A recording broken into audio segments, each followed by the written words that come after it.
Very unexpected ಇವತ್ತು ದೇವಸ್ಥಾನಕ್ಕೆ ಹೋಗಿದ್ದೆ. So it's Guru Purnima time. So thanks to all the teachers who taught lessons, life lessons. So ಎಲ್ಲರಿಗೂ thank you so much. ಇದು ಇವತ್ತಿನ brunch. Cake ಕೊಡಿ ಹೋಗೋಣ ಅಂತ ಆಚೆ ಬಂದೆ. ಫುಲ್ಲು ಮಳೆ ಬಂದಿತ್ತು.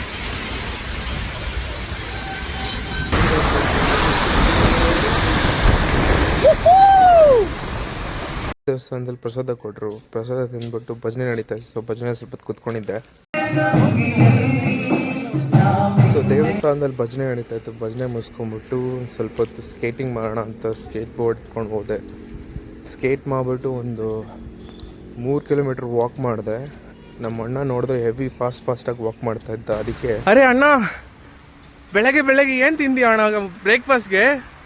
ಮುಸ್ಲಿ ತಿಂದಿ. ಡಿನ್ನರ್ಗೆ ಏನೂ ಇದ್ದಿಲ್ಲ. ಸೊ ಒಂದು ಬಣ್ಣು, 4 ಚಕ್ಲಿ ತಿಂದೆ. ಸೊ ಕ್ಯಾಲರೀಸ್ ನೋಡಿಕೊಂಡ್ರೆ ಇಷ್ಟು ಬರ್ನ್ ಮಾಡಿದ್ದೆ, ಇಷ್ಟು ತಿಂದಿದ್ದೆ. ಸೊ ರಾತ್ರಿ ಒಂದು 3 ಗಂಟೆವರೆಗೂ ಕೆಲಸ ಇತ್ತು. ಕೆಲಸ ಮುಗಿಸ್ಬಿಟ್ಟು ನಿದ್ದೆ ಮಾಡೋಕ್ಕೆ ಟ್ರೈ ಮಾಡಿದೆ. ನಿದ್ದೆನೇ ಬರ್ತಾಯಿದ್ದಿಲ್ಲ. ಸೊ ಹೋಲ್ ನೈಟ್ ನಿದ್ದೆ ಮಾಡಿಲ್ಲ. ಬೆಳಗ್ಗೆ ಎದ್ದು ಬಂದೆ ಒಂದು ಟೀ ಕುಡಿಯೋಣ ಅಂತ.